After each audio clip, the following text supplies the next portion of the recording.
So basically, I have a video that has 1 million views. Nice. Right. So it's a beginner video.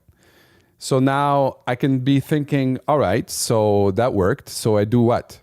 The continuation, another beginner video, like a variation on the beginner video. So then you have to come back. You're I right, think, it does.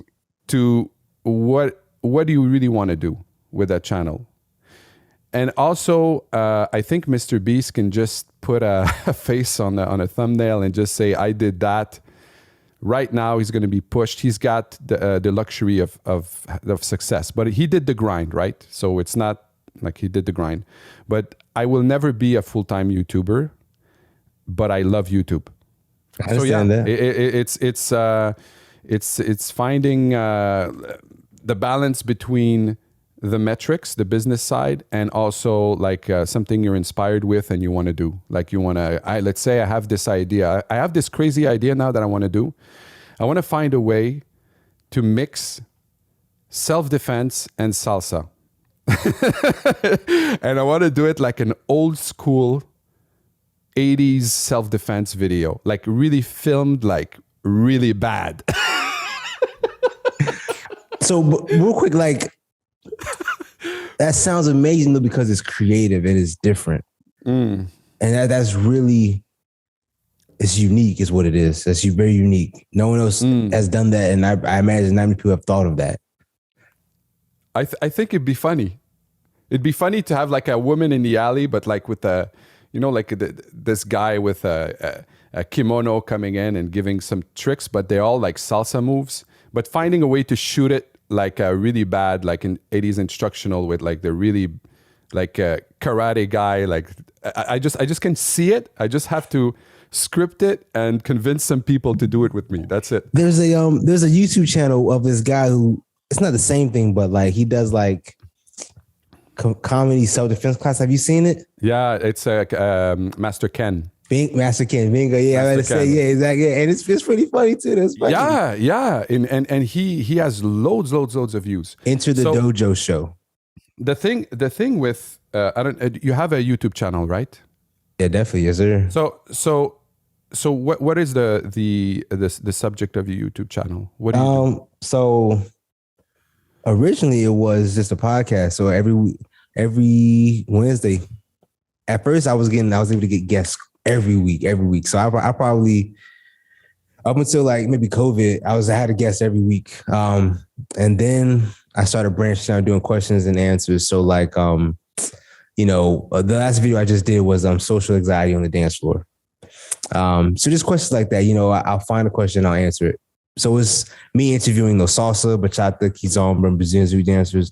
And outside of the weekly interviews, I do questions and answers. I also do, what do you think about this, man? Sundays, I do a live reaction video.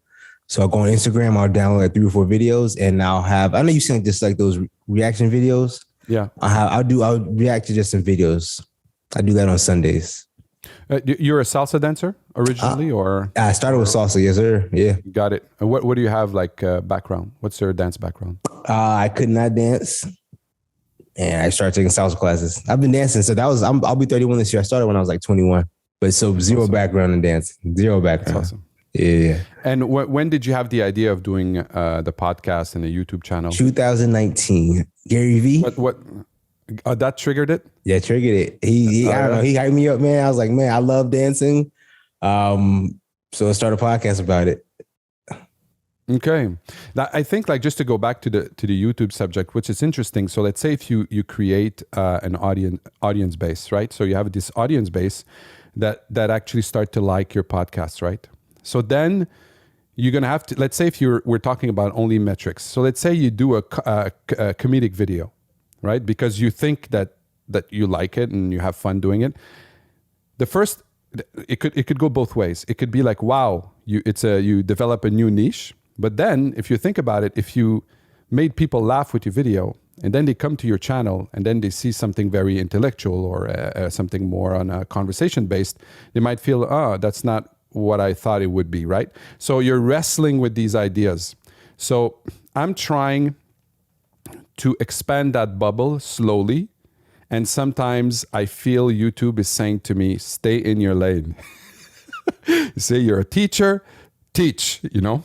So it's kind of like that's the battle between when you want to be creative or you want to do something, you have to come back to the reason why you're doing it, because it can become you can see also, you know, if you're a very YouTube savvy, you can see all these YouTube burning out. It's always the same reason.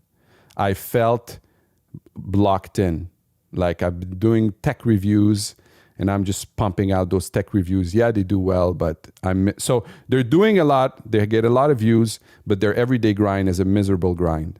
So if you quiz these guys, they're depressed. So what's the goal then? Your grind is just depressing. So I decided to look at less at metrics. You catch me in a good time, about a month ago.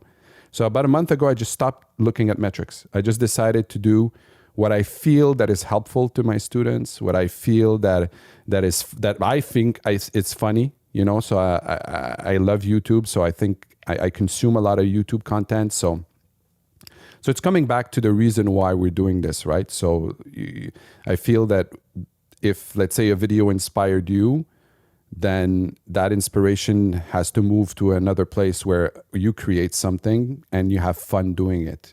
If that's not the reason, I think we're just wasting our time. I understand that. I right now am just trying to be consistent. But I want to ask you this. I'm very curious, man. The video that you got hold on a second. The video that you got, you know, 1 million views on. You actually have what, 2 or 3 10 words salsa dancers, beginner salsa, and then course de salsa de Bhutan. I'm curious, why do you think those videos blew up? I think is one of them the beginner salsa lesson? Is that maybe just like the buzzword keywords? Why do you think those blew up as far as views? I know the beginner one, why it blew up, because that's my originally it was a DVD. I don't know if you're at that age where you bought DVDs. DVDs, yeah, I know. You know? I'll be 31 this year, so I'm not. Hey, that's good. So I used to sell a DVD in my class, and at some point in time, the sales dwindled, and I thought, okay, I was selling 1 DVD a week, 2 weeks, right? So I'm thinking it's not even worth the hassle printing them, doing them. So I decided I said, fuck it, I'm just going to put it on YouTube. But that course took me at least 2 to 3 weeks to do, because it was, it's not like right now with everything's really fast and the tools are a little more easy to use. Back then, I was using the first version of Sony Vegas, which was clunky as hell. I was using Windows, and what I did is I filmed all little segments. I titled them. Back then, titles were hell. You have to literally manually all do them. It wasn't easy.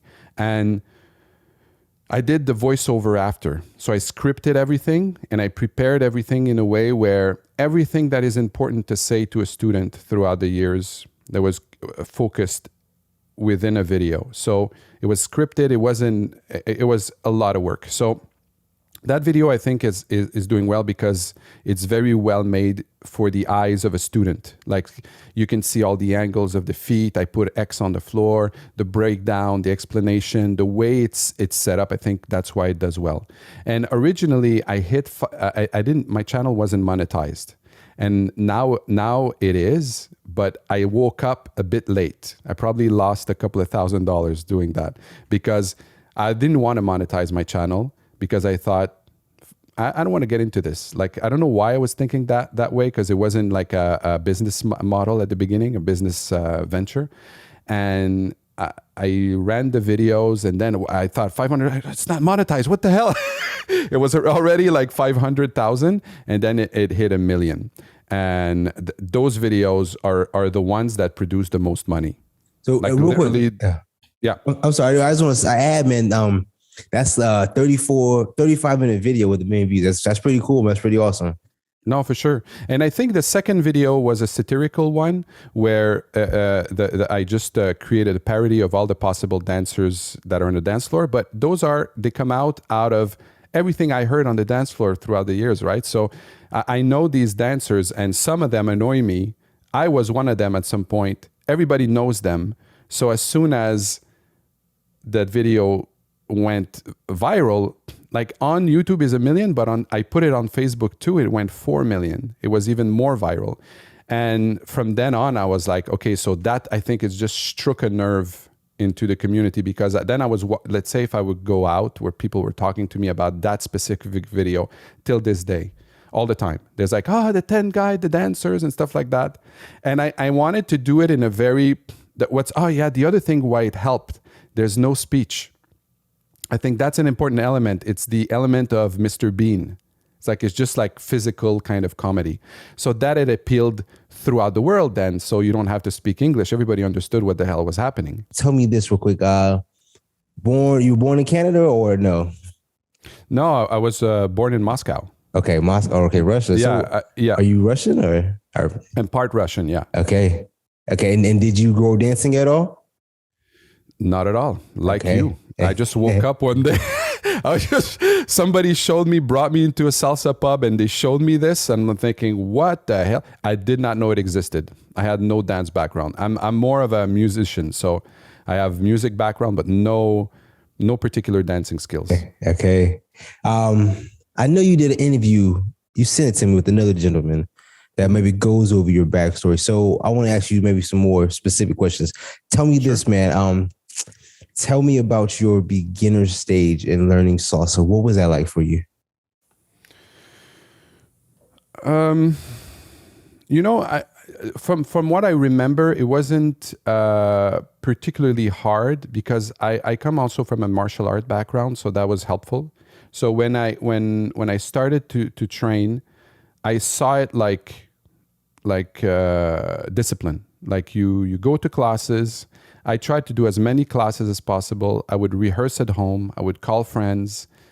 Back then, it was very interesting because there wasn't a lot of good guys. Like I started in 98. So in Montreal, I can honestly say within 6 months to a year, you are the cream of the crop.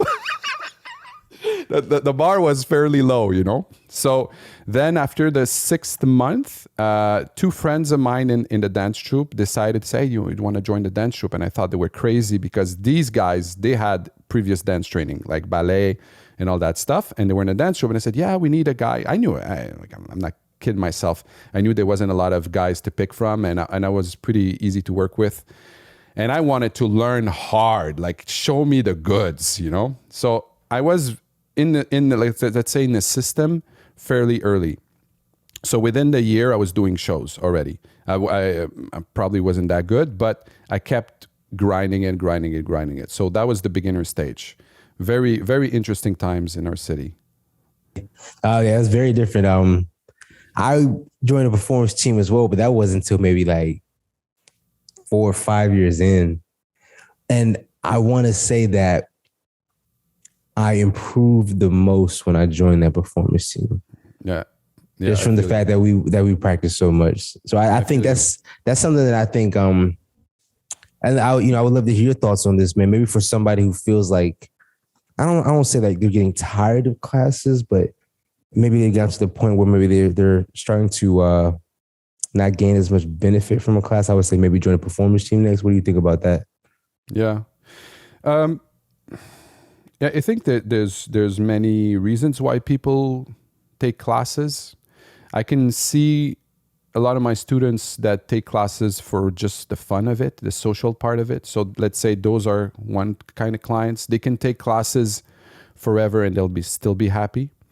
Now they have the other people that want to go forward, they want to do shows. That's another type of clientele. I think like me and you are part of that. So we're seeking areas where we can improve.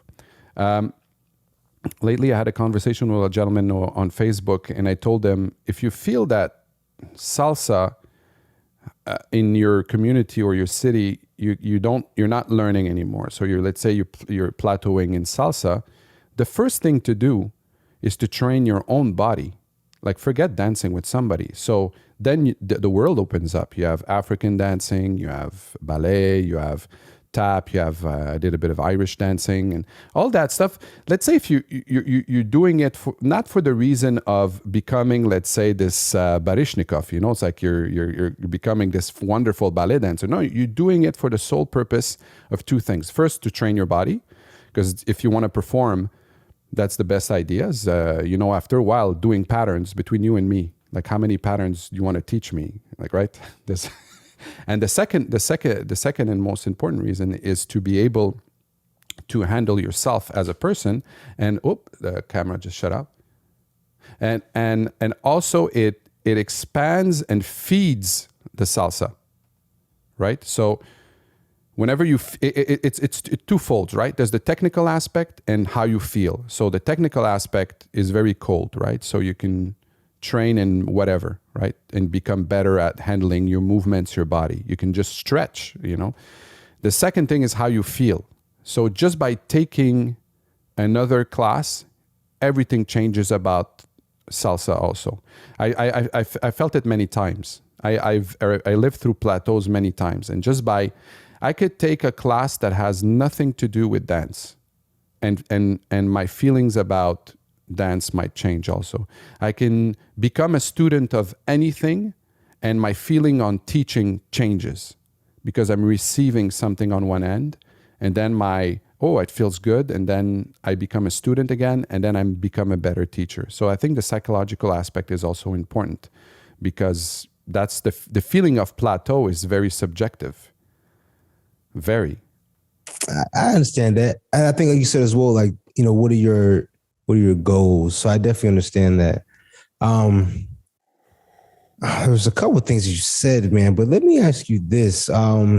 When learning to dance and become better, I think initially we all idolize the dancer who has like thousands of patterns. I think as I progress, I understand that it's not so much about all the patterns, it's more so a lot of other things. But tell me about the other things, okay, that you discovered after the patterns.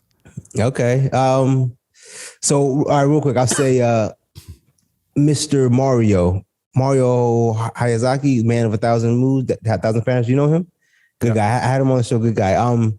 So he knows all these patterns, but you can know all these patterns, but if you're not connected with your partner, if you're not connected to the music, if you don't have good technique, meaning like tension, frame, it's all these other things than you just being able to do a pattern. If you know 1,000 patterns, but you can't lead them proper. So just I guess these small other things that a lot of times may not be taught in class that maybe only come with continued practice and everything. I don't know, does that make sense to you? Yeah, 100%. I completely agree with you. It's a very strange feeling to have many students come at you with that kind of problem, where they feel at the beginning, let's say I would just talk about the men.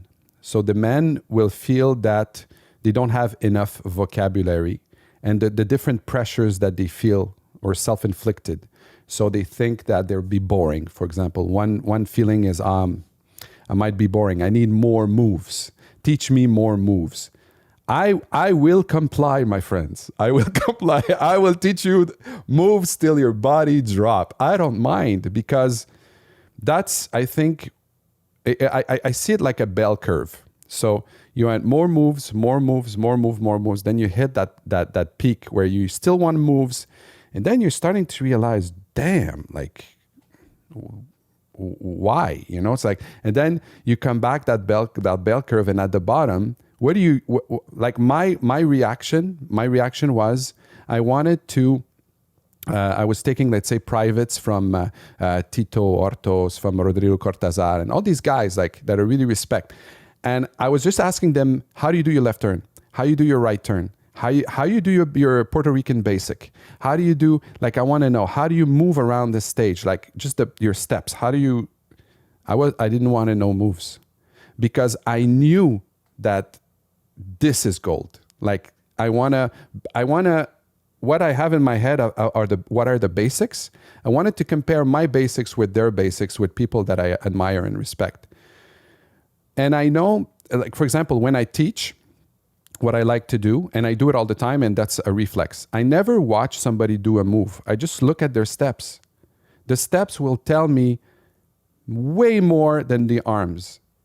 And when you remember when you learn and you see it, did you ever you taught before, right? You're teaching. I'm teaching now, but I'm teaching now. So yes. Okay, so notice this: people are looking in your eyes or at your body, everything above the waist. They're looking at how you move your arms, and it's beyond them. They have to do it. And I tell them, look at my feet. Look at what my feet are doing. Fix your feet first. Prioritize what the teacher is doing with their feet. Don't look at the body. Do not look at the body. Because once the feet are grounded and you know how to move and you know how to, like it's also like feet positioning. If you look at ballet dancers, they aren't always in a very balanced position. There's a reason why people turn out their feet slightly outward, that they're not parallel, right?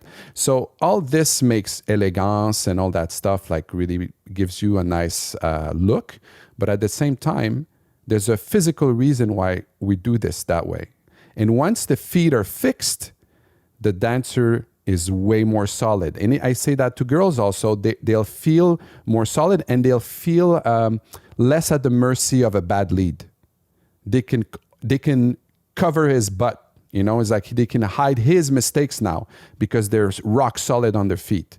So why we want to do moves? I never say to my students, listen, you should stop that trip. You know, it's not fair because I went through it. I felt the need to know these moves. I felt all these kind of pressures. So I just look at them with understanding. I just say, yeah, I feel you, buddy. You know, don't worry about it. You know, don't worry. Just learn. Just do it. Just repeat the moves. No problem. I'll teach you. Careful here, careful there, and that's it. But I don't tell them stop learning moves. You should concentrate on the basic because you know how boring it looks, right? Do your basics correctly for an hour. You can't teach a class like that. Oh man, you're preaching to the choir right now. I want to say so many things. First off, one, teaching the basics doesn't bring people into the class. It's the flashy patterns that do it. You know, in the early stages. Two, I ask all of my guests, you know, what does it take to go from an intermediate dancer to an advanced dancer? And they all tell me it's to focus on the basics. So I understand what you're saying. It's I guess it's just, you know, it becomes the natural progression. If you stick with it long enough, you'll realize that it's not so much about all the patterns, but it's really about the basics. And once you master the basics, then you're really good. So one thing I'm very curious about is if we meet people that actually take this at heart, what would happen? Like, let's say somebody that right off the bat gets it. Like, I didn't get it at the beginning. I was doing whatever I was taught. But said, hey, listen, get your basics straight, like hardcore, solid. What would happen? Like somebody that would say, I don't want don't teach me these flashy moves. Just show me how to do a right turn for 1 hour. I don't know. I get you. I understand. I mean, I get what you're saying. I want to say it's human nature to. Yeah, I agree. And maybe I'm wrong. You know. No, you're on point. I think you're on point. Mm. Maybe that's what they call wisdom. After 20 years of patterns, you go like, "What? Calm down, little child. Everything's gonna be all right." Mm. I want to say though, real quick, you spoke about performing, and what I wanted to say originally was I absolutely hated performing. The only stage fright. Well, how did it? It paralyzed you? What's the deal? Pretty much, I guess performance anxiety is the way I can say. Okay, I think a lot of people get it. It's just. You know what it was though? Two things. I only joined because I wanted to practice more, and I got stage fright because I didn't take it serious enough. I didn't prepare how I should have. And so it's 100% on me. If I had prepared like I should have, I would have been good at it. Yeah. The thoughts that went through my head before going on stage were pretty catastrophic. so I remember one time I got on stage, and while I was walking on, my partner was walking in front. I could not remember the beginning of the choreography. And I'm thinking, that's it. That's the end of my career. People are going to see I suck. And I was walking and I stood in the back. I'm then thinking, oh my God, how does it start? What is the first move, man? I'm dying here. And there was a lot of people. It wasn't a theater. There was like about 1,000 people. I'm thinking, that's it. I'm done. That's it. I don't know. So I'm thinking, I don't know. And then the music started and poof, she started to move and I got the first move. But I remember the fear of God, man. The fear. Oh, never again. But to be honest, like I love performing and I love the aspect of art and creating like routines. I love the creative part of it.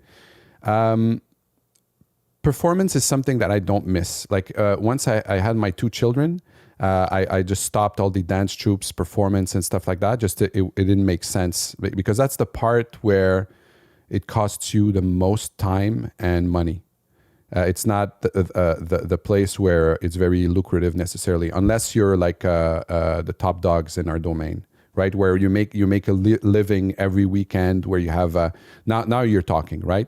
But also the lifestyle, I think you have to be a very like a traveler in mind. You don't mind living in hotels and stuff like that. For me, that part I didn't like. Like I did Congress around Canada, and after a while it took a toll. So as soon as I got my children, I'm thinking, I rather swim in my pool on a Saturday. But I love seeing shows. I love seeing creative numbers. There's in the salsa world, I really like the people that broke the mold the most.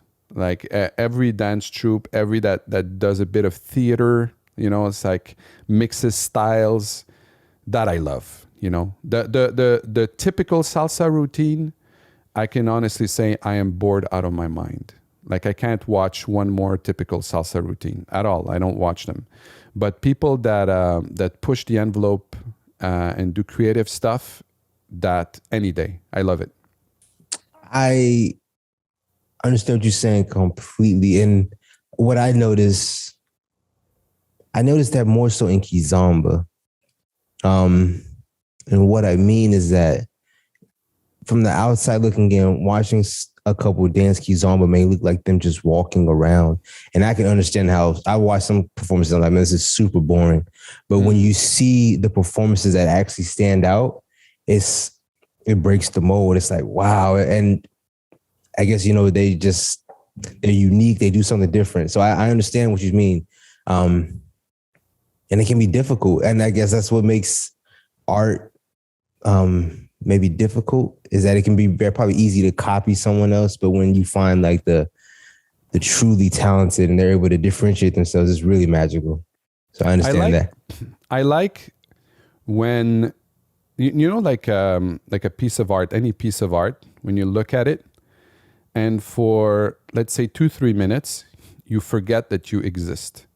This is my kind of scale where I feel, okay, we touched my heart, touched my soul. I'm like out of my body experience. And then it stopped. And I'm thinking, what just happened? Like that feeling, which when it happens, wow. And this could happen at any given time. I had a membership at a what's it called, like a dance modern dance membership here in Montreal, where we had 5 shows of international dance troupes. And I took it with my mother, just like an outing with a son and mother. I'm thinking, okay, we're gonna go see shows. Okay, so 4 shows. It was so hard to watch. Okay, hard to watch. Like one was a dance troupe. This guy was playing violin for 1 hour and people were dancing and improvising. I don't know what it was, but just screeching violin for 1 hour. I'm thinking, okay, the first 5 minutes, I'm thinking, oh, that's really cool. This is amazing. Oh, right. And then after 10 minutes, I'm sitting in my chair. I was like, okay, this is going to be painful. Then another show, people are dancing. I couldn't care less. I'm just watching it. I was like, what is happening? Okay. There was one dance troupe, this is a true story, my friend, I think is a Swedish dance troupe. They're dancing, they're just running around. I'm thinking, okay, so then they take out and start taking off their clothes. So I'm thinking, okay, this is art. This is like almost butt naked, right? So there's one lead dancer. So we're just sitting there like almost half asleep. Comes forward, puts down his pants, peels a banana and shoves it up his ass. So my mother loses her shit. So she's like laughing. So I'm thinking, I just paid $70 to watch a dude shove his banana up his ass for the name of art. So I'm laughing, right? So people are standing up and leaving, right? So I see all these old folks just pissed off and leaving. So I see these people leaving. I'm thinking, this is the best thing. Nobody's going to believe me when I'm going to tell them. I went at the Place des Arts, the most reputable place in Montreal where they have chic galas and shows. And there's a guy just shoving the banana up his ass.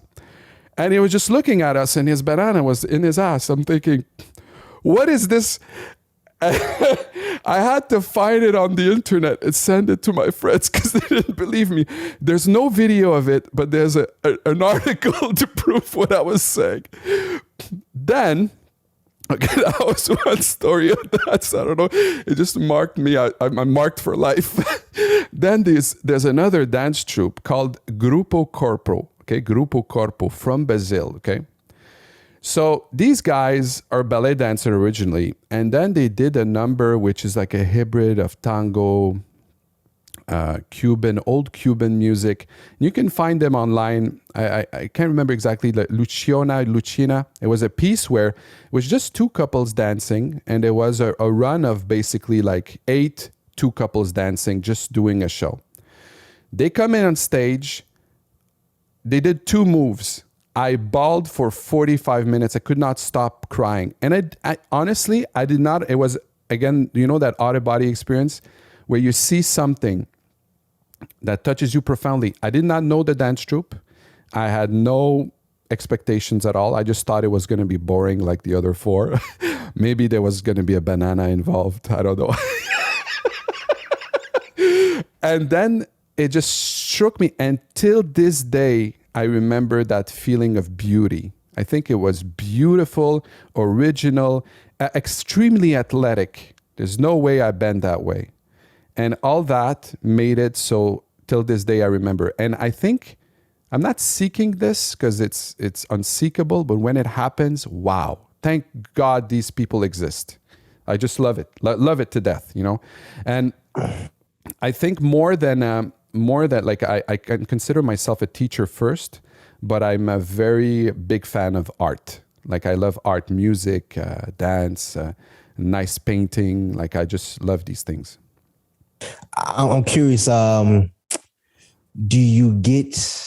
Would you equate that feeling that you just spoke about? Would you equate that saying to when you find that one dance partner who you really connect with? I think so.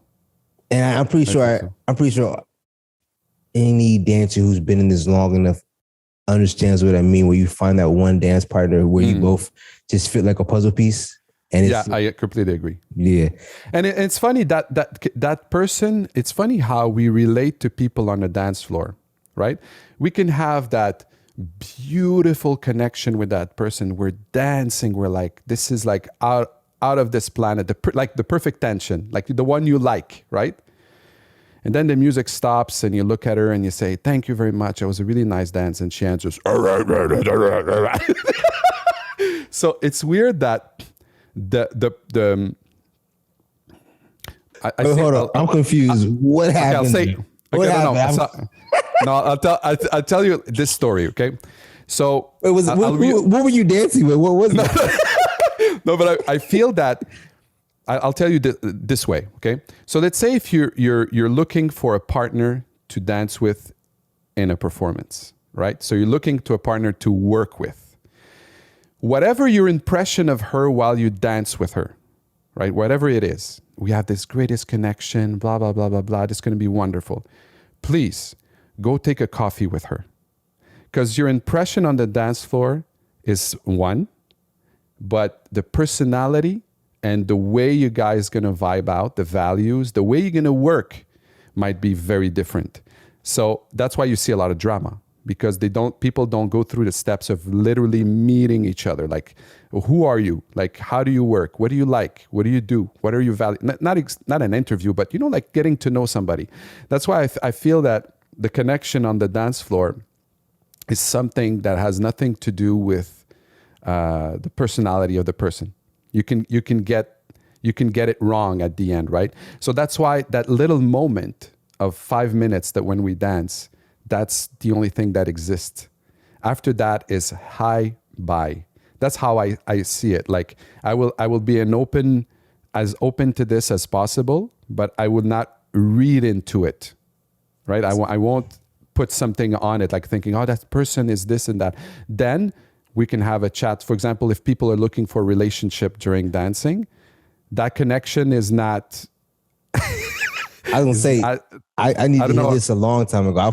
I've fallen in love too many times on the dance floor. Tell me about it. How did it pan out? My ex, I met on the dance floor. I met her on the dance floor. It ended, obviously. I guess what I want to say is that when you dance with so many people, and then you find that one person who you really connect with, it makes them stand out, right? Yeah, I agree. And so I think that's why, I'll be like, man, it's like a drug. And I'm like, man, I don't want this to end. And it's not, I don't want people to be like, I'm not obsessive, I'm not compulsive. But, in that moment, it's like, man, let's do another song or something, Mm-hmm. And that's what I mean. That's what I mean. And I equate it to, I think they say like, chasing the dragon, like with heroin. I think it's what they call it, like where you're constantly looking for that, trying to relive that same high. Got it. I don't want to sound weird. I think that's what it is. No, it doesn't sound weird. Okay. That's why I said, if ever you like, I don't say like you can't meet somebody on the dance floor. I just say you have to meet it outside the dance floor before doing anything else. Work relationship, whatever. Like, this is a suggestion, right? Because I think the impression of that dance, I think it's like that's why I personally don't chase it. I enjoy it when it happens, but I like to see it like a theater piece, and we're two actors. And now when the bell rings, let's say if I fall on that person where I get that amazing connection, it becomes theater. It becomes we're jamming together. And when that 5 minute finishes, thank you very much, that was amazing, and I just walk away. And then I'll be glad to dance with her again, but I won't subscribe meaning to what just happened. I don't see it more than for what it is. It's just beautiful. That's wisdom. But I don't know, but that's that. I'll tell you why I do this also is because I've been doing this business for 20 years, and I have an idea in my head of what it is to be a professional in that business. And I am also a dance instructor. I have a company. I have a brand which I worked hard to create, and I don't want to give false cues to people. Like, for me, if let's say, I don't know, I'm dancing with women, right? So I have to, let's say I'm teaching women to dance, let's say private and stuff like that. So they have to feel that they're with a professional person, not because of my skills, because of my attitude. And so that they feel safe, and I know what I'm doing, and my limits are very, very clear in my way I talk to them and stuff like that. So I developed that, and it kept me healthy in the community. Like, we have a very good reputation. We don't. There's a separation between staff and clients. Like, there really is. Like, we're there for them, but we're not gonna go at a party on a Friday night with them. We're not gonna mix these two worlds, because that's what I think a professional is. He's not going to go and start dating his students. Some people do. I think it just creates unnecessary drama. I want to get into that. I want to get into a lot of things with you, a couple of things at different topics. But since we're on this topic, let me ask you this, man. For somebody out there who wants to be in your position, maybe one day they want to own a dance studio, run a dance studio. Tell me this: what are some things that you know now that you wish you knew when you first started?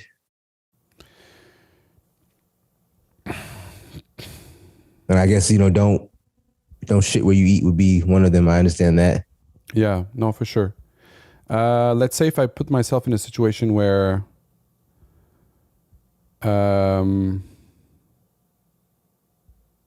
it's a good question. Well, first of all, maybe the first years. First of all, I think it's if I take the philosophy of our school, how it got to that, I think it's really make it about the clients first. And I know it sounds cliche, but I'll tell you exactly how to do it. First thing, you exclude yourself from your website. Numero uno. You put clients on your website. So all the banners, everything is about them. If we really want to, let's say, talk the talk, walk the walk, I see myself right now more at the service of them, and it could be pretty much any product. So even if some people say, well, how do you would create a dance school? How would you? Just think about it from a customer service standpoint. Like whatever your product, let's say if you have a good product, the clients will decide if it's good. So if you have clients coming back, that means you have something of value. So that's taken care of. Second is low friction. If you want refund, no problem. If you want this, before I had a little more friction. So I realized that the companies that I'm dealing with when I want to return an item that gives me a lot of hassle, it bothers me. I think that's why Amazon is on a success as it does, because there's no friction. There's a button to press, you return the product. So I think all these little things matter. So low friction. You want a refund, there's no penalty, there's no nothing. You're not happy. The second thing, make sure that the client is comfortable enough to give you shit. Make sure that the way you behave, the things you say, that if there's a complaint, they're comfortable enough to come and see you and tell you. By texto, by email, by person. That's extremely important. Don't be over that you're above all scrutiny. Don't make yourself, that's your problem, Like I welcome these. I actually invite it because it's just simple. I don't want it to be on the internet, right? So I want them to blast me. It happens once every 6 months to a year. Somebody's really unhappy, and I will spend all my time necessary with them over the phone. I take this very seriously. If somebody's pissed off, I want to know why, and I want them to feel welcomed. Like I want to, okay, I understand, feel it. So if I can do something about it, they're giving me a key. If I can't, I tell them also, I said, listen, I understand, but we're in a bind, right? So all these kind of little things that I learned through time. And then, of course, you have to, like, I really do believe this. People are not paying for your problems. They're not paying for your bad day. When you go to this always bothered me. Whenever you go to a grocery store and you're at the cashier and there's 2 cashiers and they're talking about their boyfriend. Like, I'm here, buddy. Like, what are you doing, guys? So that aspect is again to come back to that separation of professionalism. They're paying for a service. Let's welcome them, treat them the way we want to be treated. By the way, Jesus said that, So we would just have to follow a couple of lines of Jesus, like the basics. You know, we come back to basics, Terrence. The basics is do unto others what you want to do to you, or something like that, right? So all these aspects are way more important than Suzy Q, than crossbody lead, than the technique. So the technique, once you got some kind of a program, the program is something you have to work on. Like it could grow over time. So when say somebody starts a business, you can't just come in and teach whatever. You have to have the mechanics of the basics and the mechanics of the intermediate levels. And then once you take care of these two essentials, then you can create some moves. I know some schools do a lot of long patterns. I'm completely against it. I literally tell my students, you will repeat one move for 1 hour. It's going to be, let's say, inside turn. There's not going to be more than that for that class. One move, 1 hour. And next week, we're going to review inside turn. Then we're going to do outside turn. So that's already 3 classes. We did only 2 moves. That's, I think, is where the gold is, right, Terrence? It's like, once you know how to do these things, then, okay, let's start flicking the hands and shit like that. But before that, I see it like a Christmas tree decoration. But the rest, the core has to be there if you want to freestyle with somebody. And I like to teach the moves also, the core moves, the guys and the girls do it. For example, a turn and a half or an outside turn or an inside turn, I like that both of them know. And the guys will tell me, yeah, but it's only the girls who do it. Because he goes, trust me, there's a reason why we call this turn patterns. You'll be turning. So if you turn on a line or you turn on the spot or you turn whatever, the more turning you can do, the better you'll lead. Trust me. Don't question that. Just shut up. Do what the girls are doing. And I preface that. I'll tell them. Also, footwork. Like people don't like footwork in general. Like my students are like, footwork, the first part of the class. Tell them it's gold. It's where you develop rhythm, balance, style, all that stuff. Because what they want is they want to dance with the ladies. The guys are like, hey, I want to do the moves. I get that. But over time, trust me. So there is a bit of a program. I call this force feeding. It's like it's just to come back to our initial conversation. We do the patterns. There is maybe 5 to 10 minutes of things under the rug that I shove him. I said, this is the core. I don't tell them necessarily. It's just there. Just do it. And you'll realize maybe 2 years down the road, it's going to be the payback's going to be there. You're not going to know it. You might feel on a plateau. You might feel this, but the payback's going to be there. I understand that. So I currently live in Guam. Tell me about Guam. Tell me, first of all, how many? What's the population in Guam? Ooh, a lot of military. Hold on. You're what? What do you mean military? A U.S. military. You are? You working in U.S. military? Yes, sir. Yeah, I'm in the Coast Guard. That's awesome. Yeah, so quick Google search shows 168,000 in 2020. A lot of that, a big majority of that is military. Tropical island near the equator, not too much of a dancing, not too much of a social dancing, especially during COVID, But you moved there? I have been here since 2020. I got here April 25th, 2020. I'll be here for another year. And what brought you there? Is just military travel? Yeah, exactly. Yeah. This is my job. My job's out here. Yeah. So I was out here for 3 years. Yeah. I bought a house. It's cool. It's a tropical paradise, to be honest with you, man. Tropical paradise, to be honest with you. Every day is 85. Every day is 85. We have a rainy season, beaches. It's a very small island, very small island. You can drive through the whole island in about 4 hours. But you said you're 3 years, so you're coming back to where then? After this, they will give me a list of picks, and I'll rank them, and I won't necessarily get them. It's needs of the service is how they say it. So they'll send me where they need me, but they take into account where I would like to go. Okay, do you have to leave after 3 years? I could re-enlist here. So not a lot of people want to come out here, so they're kind of hurting to get people out here. So if I wanted to re-enlist and stay out here, I know it would be no problem. And what makes it so not desirable? It's just so far. So I'm in the U.S. Coast Guard. I am near Australia. I'm near the Philippines. I'm near Japan.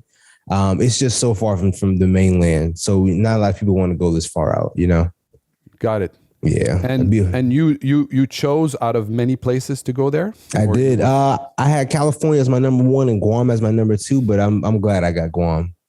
Okay. Yeah. And how's the life over there? Like, is it like every day? What do you do? Every day. I have a job, so of course I'm there a majority of the time.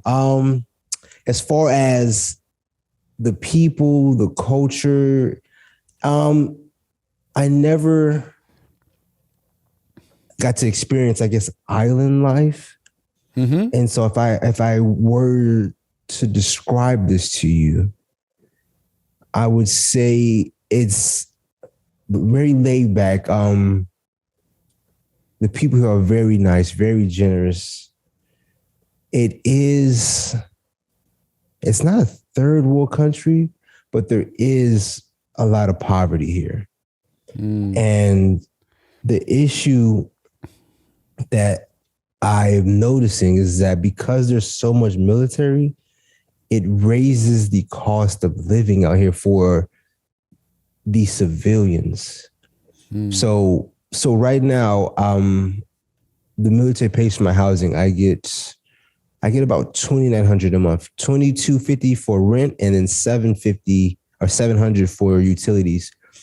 So that $2,250 is for rent. So what happens is all the landlords out here, they put their monthly rent at $2,250, and that's very expensive for the civilians out here. So it's cost of living is crazy out here. Gas right now, gas on base, on the military base, is like $4.50, $5 off base, $6.50.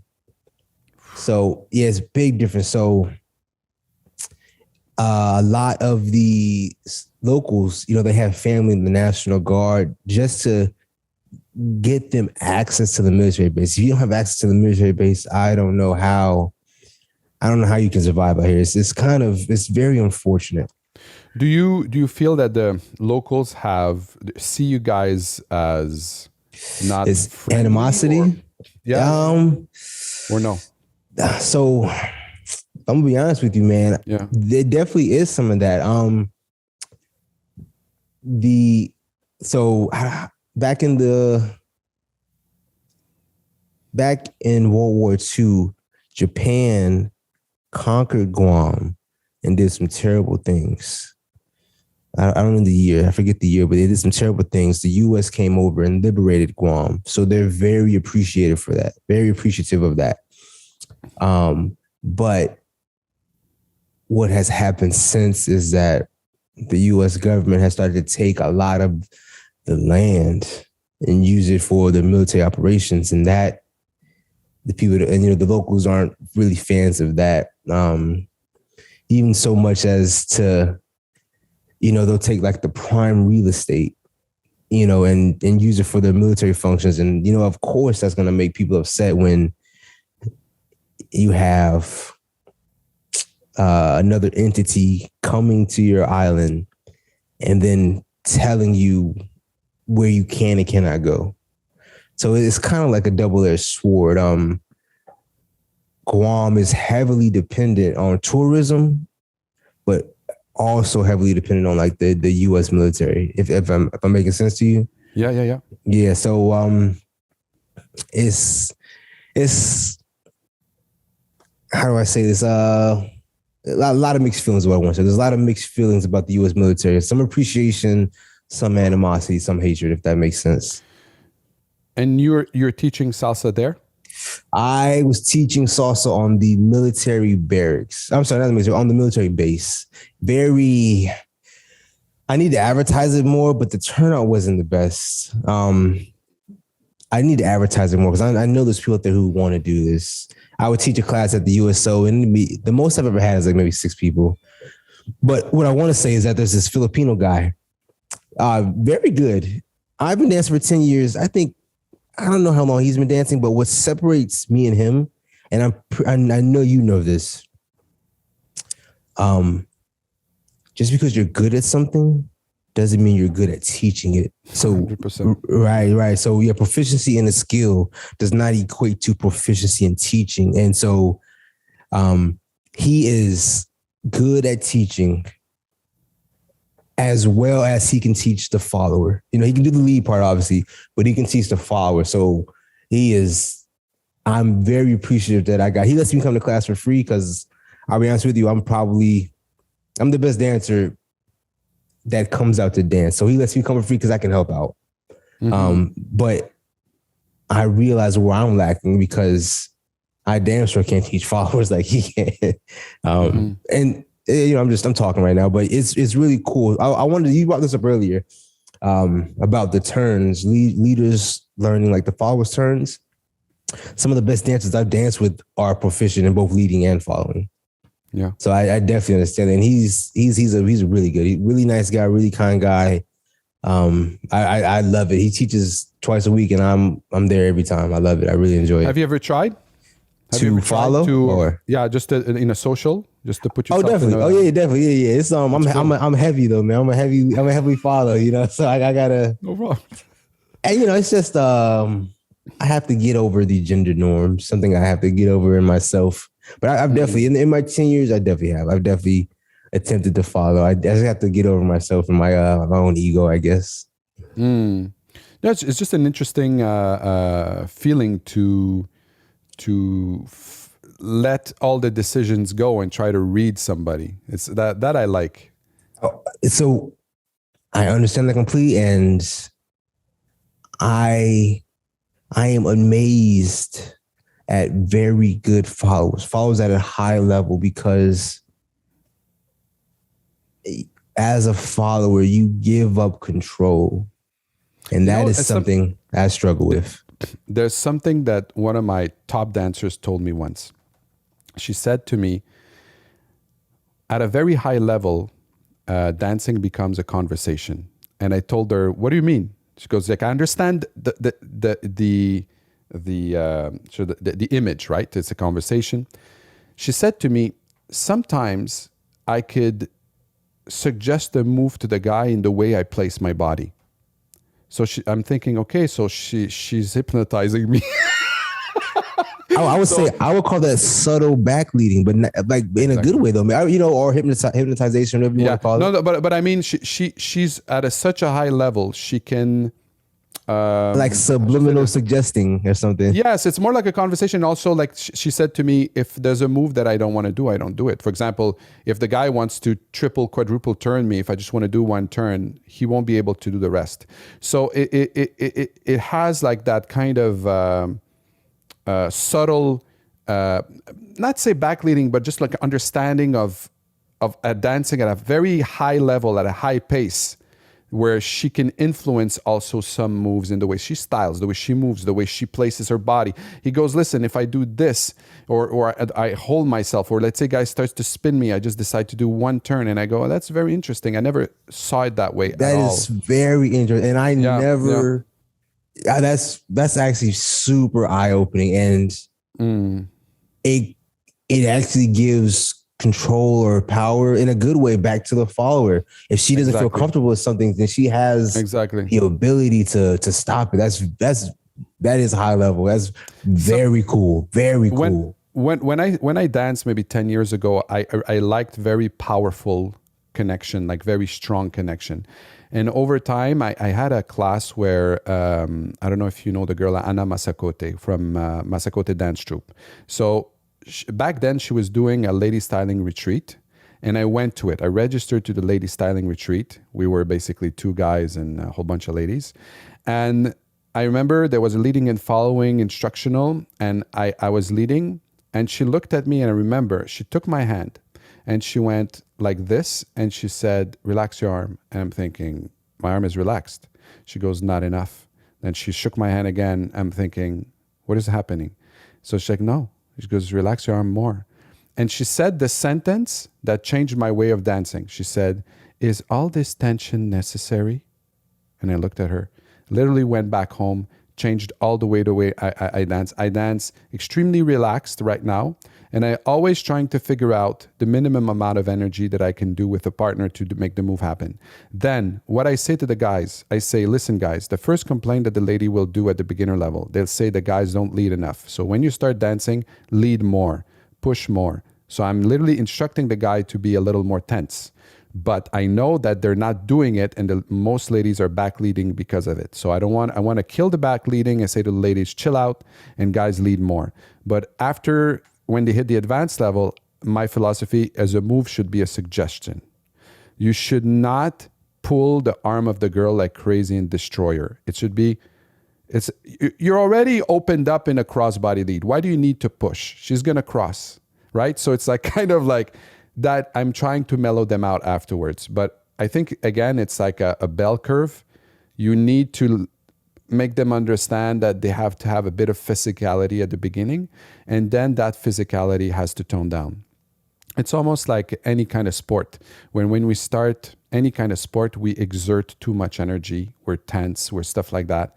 So you can relax two ways. A teacher comes in, touches you on the shoulder and says, listen, buddy, chill out, breathe, take a deep breath. You're doing this move, you forgot your breathing, right? And, or by repetition, their body naturally will release the tension because it will understand that it's just wasted energy. So one or the other is a good way to dance. Like right now, that's what I understand, and that's what I try to transmit to my students. All that is 100% true. I think as you progress, you get more comfortable. I think that's what it is. That tension in the beginning is you just anxious, you unsure. And as you get more proficient, you become more comfortable, and it's easier for you to relax. I think that's something I'm good at. And what I mean is being a light lead. And I attribute that to me being lazy. I don't want to exert a lot of energy on the dance floor. So I think that's something I think I'm good at. I just want to say that. That's all I want to say. Is the lady smiling when you dance with her? In Guam, definitely. I told you. Here you go. So then you're doing the right thing. Keep doing what you're doing. Okay. I mean, I don't want to sound braggadocious or come off, too confident, man. But I'm telling you, when I go out to the socials on Guam, I'm definitely the best dancer. And that's, awesome. I wrote about this before. It's something that I'm not used to. So coming from the US, where there are plenty of dancers, I've never been the best dancer, of course. I'm used to always seeing a better dancer and admiring them, seeing things that I am unable to do and, looking up to that. So it's a completely different experience for me when I come out here. And like I said, I'm being 100% honest, in my opinion, I'm the best dancer out here. So it's just different where people come to me and ask me questions and want to hear my opinion. That's a very new experience for me. Yeah, I have an interesting story just to... Okay, go ahead. That whenever I learned how to dance, after maybe 3 years, maybe in 1998, I was pretty much on the top of the food chain. I would go in the bars in Montreal and I was like, okay, this is it. I'm one of the top guys here. It really felt like that, right? All the ladies said yes when I asked them to dance. That means I'm rocking it, And I was in a dance troupe, and I felt okay. So the community wasn't as big as later on, but everybody knew each other. There was maybe 5 to 10 guys that would rock the place, and I was part of the cream of the crop. So I thought I was really, really good. Like I was the bomb, Then, when my friends talked to me about the LA Congress, right, in 2005, I knew it. I knew it was a dance festival, a dance congress. Man, back then, no YouTube, no nothing, no reference point. So I'm going to this Congress thinking I'm the shit, okay? You know where this is going, right? So I'm getting out. My first workshop was with Tropical Jam and Fernando Sosa. I thought I saw an upper, I thought I saw a ghost. Like I'm thinking, okay, there's levels to this. Like I saw, like I'm not that good. I need to eat my vitamins, So I see this workshop where I see him move, and I'm thinking, is this salsa, Afro-Cuban, or hip hop? So I seen these like 3 hybrid, and from then on, after that, then I see their shows. Then this huge dance floor. I'm standing there, and the best of the best of all the world were dancing, and I never saw this before. The first day I did not dance, I was traumatized, like literally traumatized. Like I was just looking at people, thinking, "That's it. I'm not gonna dance." So second day, I met a girl. She was really nice. She was a really good dancer, and we danced a lot of times. But I didn't. My confidence level were. Woof. So exactly what you said. You said, okay, there's. You're used to seeing these pro dancers, and when I went back home, I thought, okay, I have to get classes in other styles. So forget salsa for a moment. Let's do hip hop. Let's do whatever, flamenco, Irish dancing. I took a year of ballet and was very, very formative. Now, just to get back to you. Now, let's say you're the king of the hill now. When are you going to move? How is it going to feel? Are you looking forward to feeling like part of the, let's say advanced dancers, but not the top one? Because that's a cool feeling, no? It's not a cool feeling. So I'll be 100% honest with you, man. It is an amazing feeling because it makes me feel appreciated and valued, that I have earned my skill level. Yeah. And I'm able to, I guess, share it. Honestly, share it with these people, man. The class I go to is a beginner class. Beginner class. And the teacher, he looks to me for my opinion. I let him. I don't teach at all. It's his class. I let him do his thing. But it just makes me feel valued, and it makes me feel appreciated, and that is a great feeling. That's a wonderful feeling. I really enjoy that, man. All the followers want to dance with me, man. So it makes me feel special, man. For sure, it's a great feeling. But when I go back to the stateside, I'm eager, man, because I want to go to dance congresses, man. I want to, man. I'm so glad I'm able to take classes, man. But I love kizomba. I love salsa, but right now my passion is kizomba. And so the kizomba scene here is kind of small. So I'm eager, man, to start taking some kizomba classes again. I love dancing, man. I really do. This is the one thing that I've continuously done for the past 10 years. This is the one thing I've done that I've stayed with. So I enjoy it. I enjoy it. How was restriction wise versus dancing in Guam during the COVID? Was it heavy? So yeah, there was one spot that did Latin dancing. When I got here, it closed down. In 2021, it closed down permanently.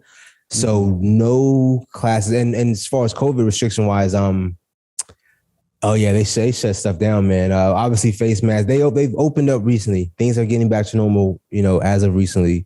But during the height of COVID, man, no more than 10 people at a gathering. Face mask always. Vaccine checks. What a bad dream, man. It feels like a nightmare. Yeah, definitely. It feels like we didn't go through it. Like it really feels like it's something that happened, but like I remember there was one time in our city we could just go in our backyard. And I was telling that to people lately, and they did not believe me. I goes, remember, guys, we were washing Amazon boxes. Stop it. Like, remember this. Like, we went to a complete frenzy of. We had a law here in Quebec. Okay, listen to this. This is a fantastic law of the government. Well, I've heard about Canada and what y'all did. Well, Quebec is particularly special because we had a law. It was into law where you can go outside to take a walk after a mandatory curfew that stopped at 8, only if you had a dog. If you had a dog, you could go take a walk. I'm thinking, what? There's going to be a lot of abandoned dogs when this is over. It's like people are going to get dogs up the Yahtzee. So, man, we were here in Quebec. It was next level. We wore masks pretty much until the end, almost like until a month or two ago. Everybody was masked. That's how it was here. The military was trying their best to be compliant with the local government. So that was kind of like a ordeal. But yeah, maybe we'll say maybe a month ago was when the local government got rid of the mask mandates for insides. So yeah. That was probably about a month ago. So yeah. That was weird because I saw a couple of faces of my clients. I was like, oh, I didn't know you looked that way, you know. I had one guy last class, went up to him. I go, you're not from this class, right? So I went to see my director. I go, that guy in the corner, like, I swear to God, I thought he was not from the class. And he just grew a beard. During that time, he had a mask. I did not see the beard. So when he took it off, I thought it was a stranger. The hell is this? I'm going crazy with this COVID. No, I definitely understand that, man. I don't have a smooth transition to this, man, but I wrote this down. I wanted to ask you about this, man. Please. So something you said earlier, I'm curious, what are your thoughts about what I perceive to be an increase in teachers nowadays on social media and everything? Or if you even have any thoughts on that. Yeah. There is, I think, two schools of thought. There is the school of thought of mech studio, kind of like as teachers or people will say, oh, this guy is just starting to teach after 6 months, or he thinks he's all that and stuff like that. You have that kind of school of thought. I am more of the second school of thought. I feel that the more there's people teaching our art, the best is going to be the outcome, and even the better outcome for me as a business owner. Because what happens over time, because I've seen the trend, and there was a very strong boom of salsa about 3-4 years before COVID, where, listen, we had probably counted, I think there was about 70 schools of salsa in Montreal. And Montreal is a very small city, like it's 1.5 million people, maybe 2 million right now. So what I think about it is that, and I've seen it happen in real life, is that at some point in time, the students of these guys are going to hit my students on the dance floor. And I have such a great confidence on our basics and freestyle abilities. So we're veering off the, I teach you a long choreo and then you can only do it with somebody from your school. And my goal is that my students have the basics down. So when they hit somebody else, or not hit, but dance with somebody else, or they dance with somebody from another school, my thing is this should work, right? This is like the basics, the inside turns and stuff like that. So once they encounter my students, they will realize that most probably they did not get the goods. So if they realize that and they're already in the mix, they will come to my school. And it happened time and time again. It happened to a point where clients would come in and they would say, yeah, I've been doing all the 4 levels at that school, but we know that the things that I learned there, I can only do there. Now I heard about you guys, and you guys, when I see you guys go dance, you have fun, you're always smiling, and things seems to work. So that kind of critique I saw a couple of times, not just once, but maybe 10, 20 times in years. So the more, the merrier. The quality, it's not for me. Like, it's not for me to judge. And also, I think the market would take care of itself in that aspect. Like, I'm a very... the cream rise to the top. Yeah. Like, when people say, he's doing an event at the same time as I do an event, it goes, okay, well, you think he really thinks that he's in his mind, he's thinking, I'm going to fuck him up. He's a Saturday event, I'll do an event Saturday. There's probably reasons why he's... So I don't think so much about that competitive aspect. If you want to open a school in front of me, I will be pissed 5 minutes. After that, I don't even think about it. I just think about my things. And what it usually does, tightens my game. I'm going to gut you, motherfucker.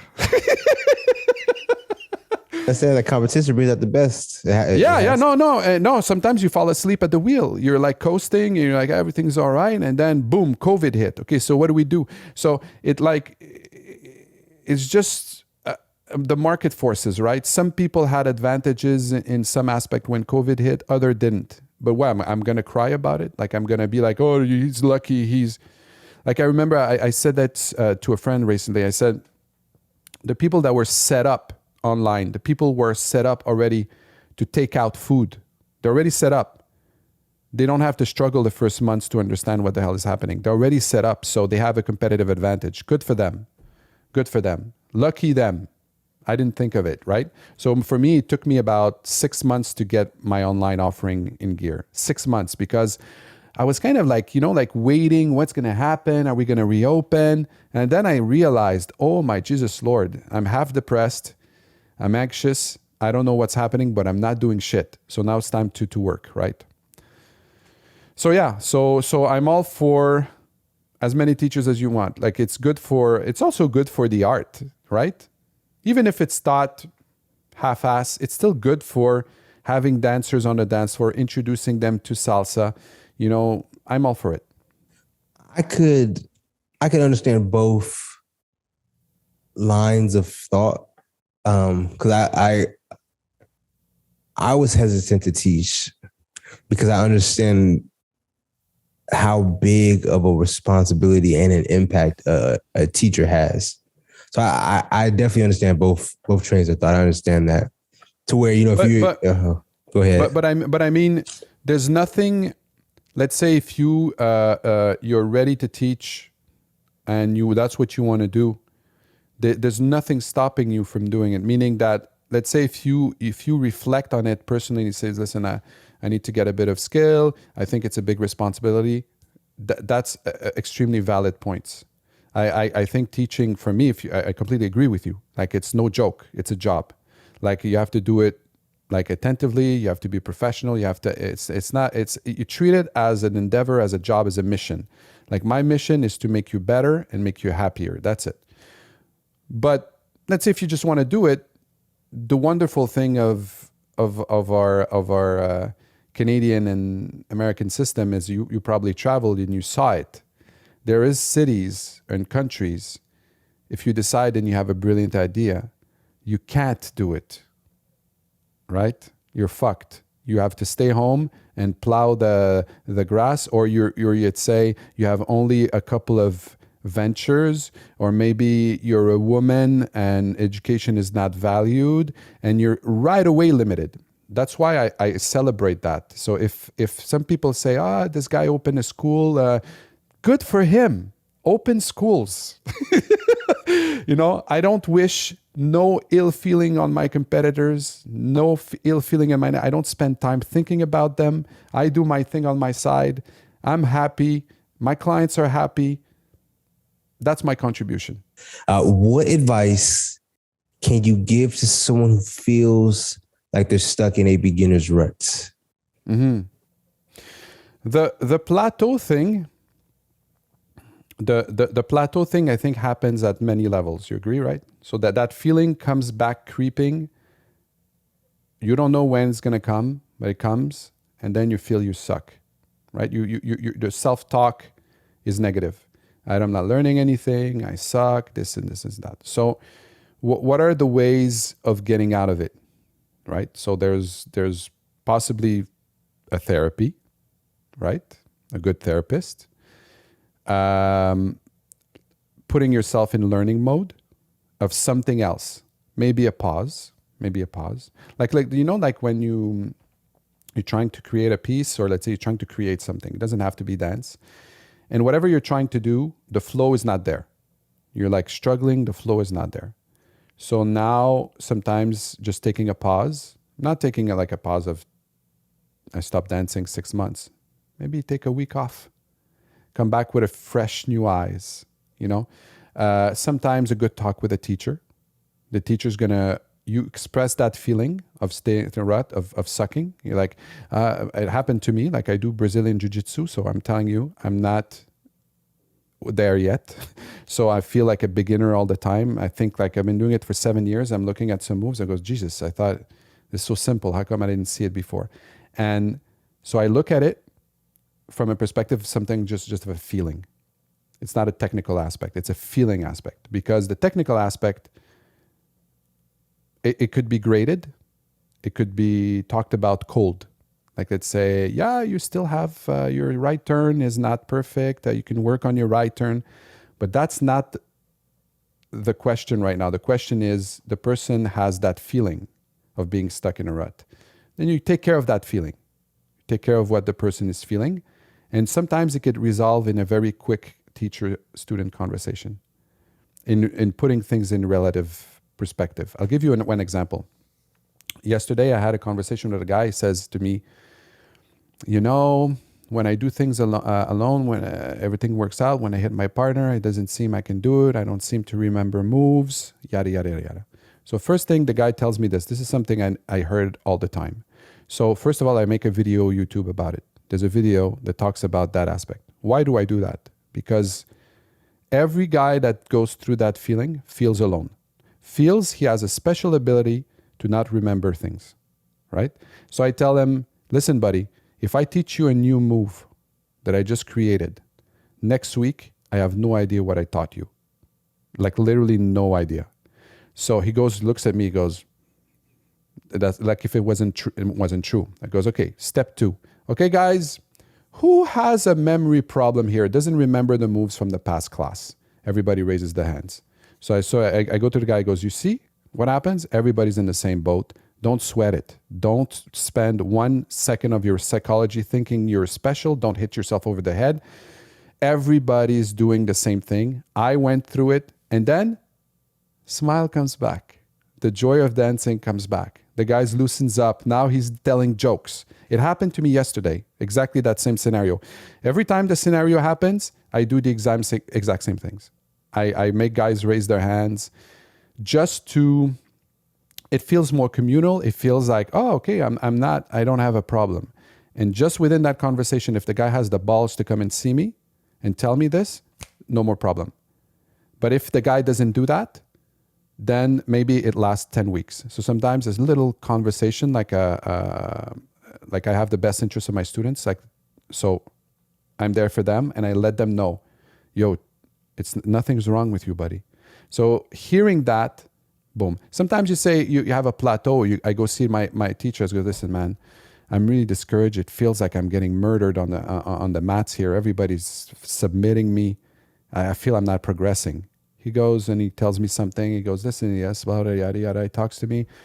I start breathing easier. I go out. It's as if that discouragement never happened. I think it's the communication, the sharing, the helping each other. When that happens, I think it's important. I just started up Brazilian Jiu-Jitsu myself, man. I was gonna bring it up earlier. Yeah. No way. That's so cool. Where are you at now?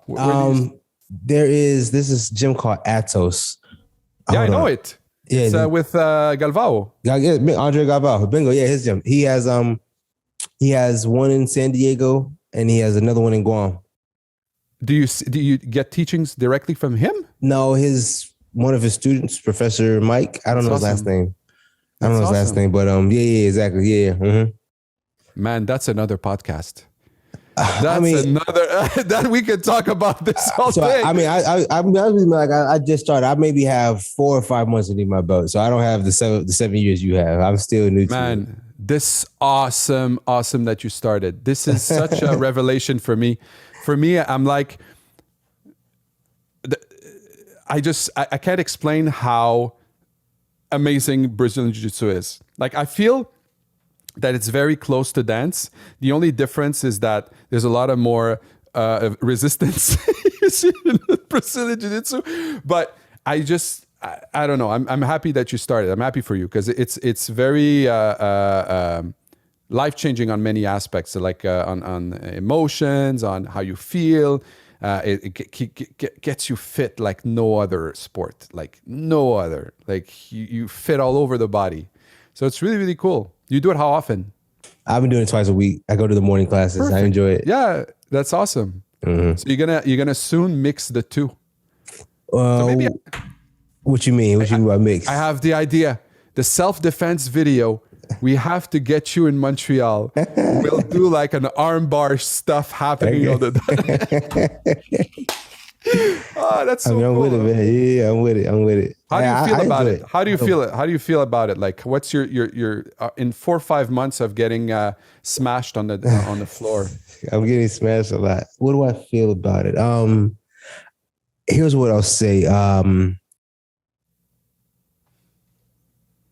Doing jujitsu, it made me realize that the only thing that separates me as a dancer from a beginner is that I've just been doing it longer. And so I try and keep that mentality with Brazilian Jiu-Jitsu.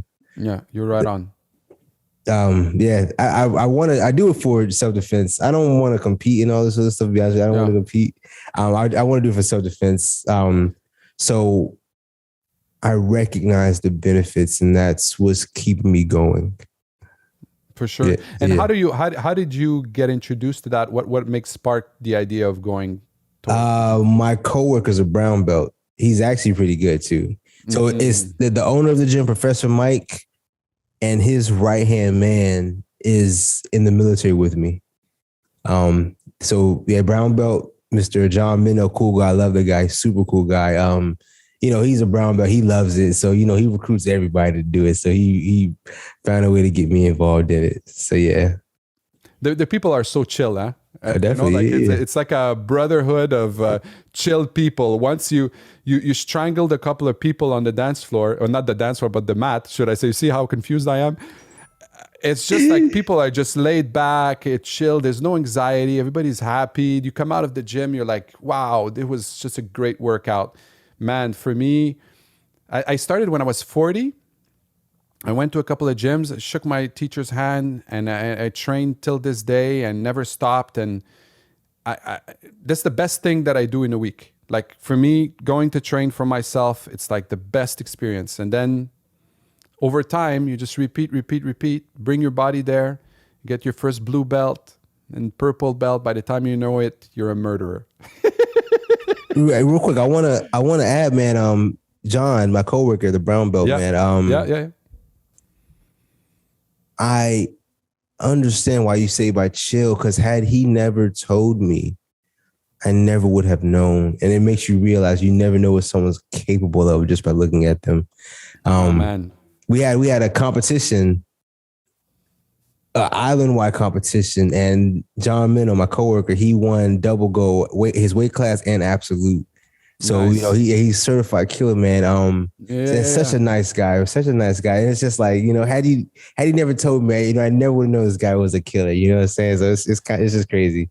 It's crazy. The people that practice this this sport, I hopefully this is what happens is that it.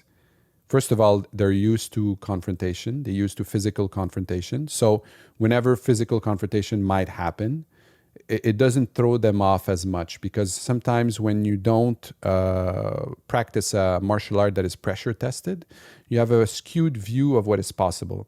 I'll give you an example. I did Aikido for 3 years, okay? And Aikido has more in common with salsa dancing than actually doing something in a street fight. Some people will argue with me on end, but sorry, I'm gonna shut this up. Aikido, that's who's that actor? Who's that actor? Steven Seagal. Bingo. But Steven Seagal does a more violent type of Aikido, but Aikido is a bit like you do. Isn't that like, is that weight transfer, like using the weight against them, or no? Not really. Okay, never mind. Actually, like let's say judo is about throws, like throwing somebody on the floor. Aikido is more like a circular motions of wrist locks and stuff like that. But it really looks like somebody's dancing. But there's a lot of cooperation between the two people. So the other person is not resisting. So you go into a jiu-jitsu where when you learn the armbar, then the other one doesn't want you to do the armbar.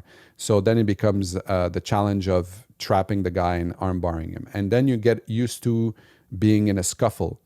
So when you walk around in everyday life afterwards, you know two things. First of all, you don't want to get in a fight because you know how it can turn out.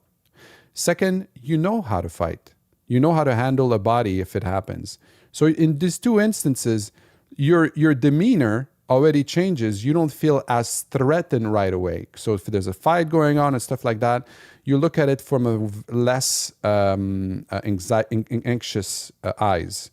But by looking the situation with less anxious eyes, you might also be less threatening.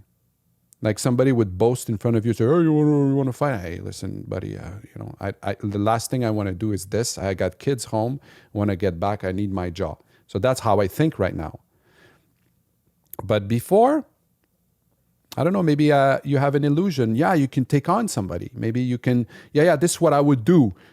You have that kind of an idea of what's going to happen. But when you got somebody that knows jiu-jitsu in the first times and he just pins you down and you're thinking, man, he's like half my weight. How come I can't do shit? How come he armbarred me 5 times in a minute? You're thinking, okay, there's something really wonderful into that sport. And when I started, I love it to death. I love my school, and man, my goal is to keep my body healthy, and jiu-jitsu helps to keep my body healthy, but I'll try to do it like until I can't walk anymore. That's my goal. That's it. I don't have, like I said, like you, I don't want to compete. My coach knows that. I tell him flat out, I'm not that kind of guy. I like to roll at 90%. I'm never going to roll like a crazy guy. I want to maintain my body. I want to stay healthy. So I'm thinking of future. We got killers in our dojo. We got guys sometimes that do MMA, and much respect to them. But that's not my thing. Definitely understand that. I definitely do, man. I'm surprised you knew who Atos was. That's really cool. Yeah, for sure. There's someone who wants to go from an intermediate dancer to an advanced dancer. What does it take? Time, I guess. Time, attention, desire to train, desire to learn, repetition. When the teacher gives you correction, you say yes, thank you, and not but. You know the but one? But just say yes, thank you. The best dancers are the most receptive ones. So I would just say stay receptive and do it not necessarily because you want to be an advanced dancer, do it because you like it. Come back to the essential of why we're doing this. And at some point in time, you'll see. You go in and you'll be one of the best in the room. I think the people that stick to it and have a very lovely attitude are the best dancers at the end of the day. When I say the word musicality, what does that mean to you? It can mean a lot of things, huh? That's the thing. A lot of times people ask me to do musicality workshops, and I debated a lot because I'm a musician. So I debated a lot on what the approach is going to be. So there's going to be the choreograph approach, where people call this a musicality workshop, but they're just basically doing a choreography matching, let's say, the trumpets, the congas, or something like that. So that's one approach. The other approach could be a theory class of understanding how music is built. I tried also to build musicality classes that would talk to dancers that are more on a recreative level, so I don't lose them. Like you have to keep their attention. Sometimes I use dry erase markers. I draw lines. I draw notes to explain to them how the beat is done, how it relates to the steps. Then I explain to them verse, chorus, all that stuff, like how usually music is built, where it's interesting to do footwork, why we call this instead of a guitar solo, usually we have a percussion solo in salsa. This is cool for steps. This is one aspect. The other aspect is bringing in instruments. So literally have them play basic clave, basic conga beats. So that could be an approach. Another approach would be to have musicians in the room while the teacher is there, and then you teach them, okay, the guy explains what the conga is doing, what's dancing on 2, what's dancing on 1, what are the possible rhythms. Then there's body isolations. Then there's isolation class, and why we're doing body isolation classes is because we want to be like a drummer, to be able to move their arm on command on a certain beat. So all these aspects are related to musicality. So it's not just about listening to the music. That's pretty basic. Just you listen and you dance your salsa steps. But it's different aspects. My goal was how to find a way to not make it too intellectual and to make it very practical. So sometimes I do these classes. Sometimes I integrate some aspects in my regular levels. I talk about them, but I don't want to veer off too much. Even I feel it's extremely important. I think, like you said, like you have to balance between what they want, learning moves, coming back to what we said, and what's essential if you want to be a good dancer. I definitely understand that. I definitely do. Let me ask you two more questions real quick. I'm Sure. curious to hear from you. In your opinion, what makes for a good social versus a bad social? You know, what are the traits, what are the characteristics of a good social and a bad social? You mean a social dancer or social, A party, like an event? A an party? event. Yeah, a party. Yeah. Although I Wow. do like, yeah. It'd be hard. It's difficult to answer properly because it's very subjective. I think mostly because you got musical tastes and that play a lot in the mix. People can say, yeah, place is full of good dancers, but that wouldn't be fair for an event because that's a variable. But definitely your friends are there, that helps for sure, but also musical taste. Like I like there's some DJs, I really like their music, and some other DJs, no. But I would still go, but maybe dance less. Or when I dance, I feel less carried by the music. You know, I'm just going through the ropes, right? So I think that would be my answer. Yeah. Now, yeah, definitely the DJ can easily make or break the night. So I definitely understand that. For sure. Last one for you. Can Yeah, you please. give me one tip, one piece of advice that can make anyone a better dancer immediately? You know what? I listened to one of your podcasts and you asked that question and I thought about it. I really thought about it. Like I knew you asked that question before. I'm thinking, what the hell am I going to answer to this one if he asks me? And to be honest, I would say there's no immediate gratification. There's no possibility of it's not even. I think it can't be, it cannot happen. It cannot be a goal. Like it cannot be, I give you an answer and this is makes you, amazing or something, gives you something instantly. I think it's just everything we talked about, to understand that it's a process, to understand you have to show up to the plate, to understand that say yes, thank you when a teacher corrects you, to understand that go back to the basics, look at the steps, analyze what the teacher is doing with the steps, not the arms, not the body. Understand that it takes time. If you feel discouraged, go see your teacher, talk about it. Don't keep it for yourself because that might hurt. When you're rejected on the dance floor, when you start, just know that everybody goes through it. Everybody's get rejected. So don't stop. Don't let anybody decide for you what you like, what you don't like, and what you want to do in life. And this goes in general. All these aspects, I think, are important to keep in mind during the learning process. And by the time you know it, you might be good. And also, let the other people decide if you're good. You know, you can't walk around and say, "Hey, look at this, I got this." Like people are smiling when they're dancing with you. You're good. You know, I said to my friend lately, we're talking about it. It goes, a good dancer cannot tell me, if it tells me, yeah, but my move works when I dance with her. I just, it gets me in my bones. I'm like thinking, your move should work with everybody. If you really think that way, you're just saying, and I said, almost you want to say, yeah, what do you think she thinks? If she thinks that, she thinks the opposite. If she says the opposite of you, what do you want me to say to her? I will say the same things.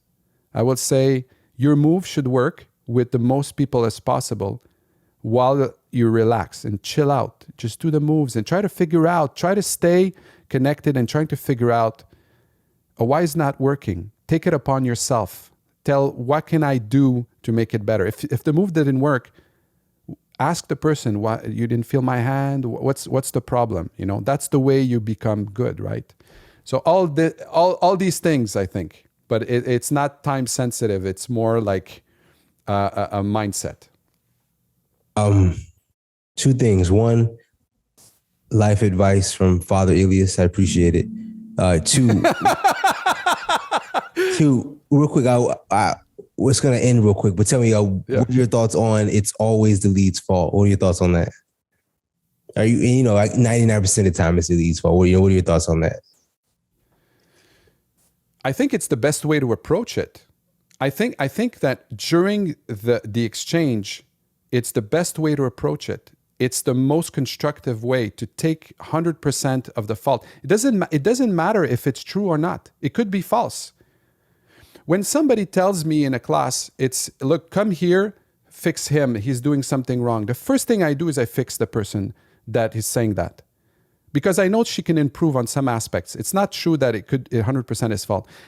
What bothers me is the attitude more than the possibility who's right. That could be debated. Let the teacher decide who's doing what.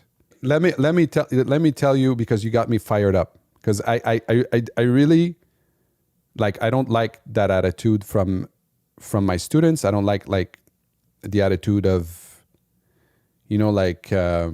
you feel that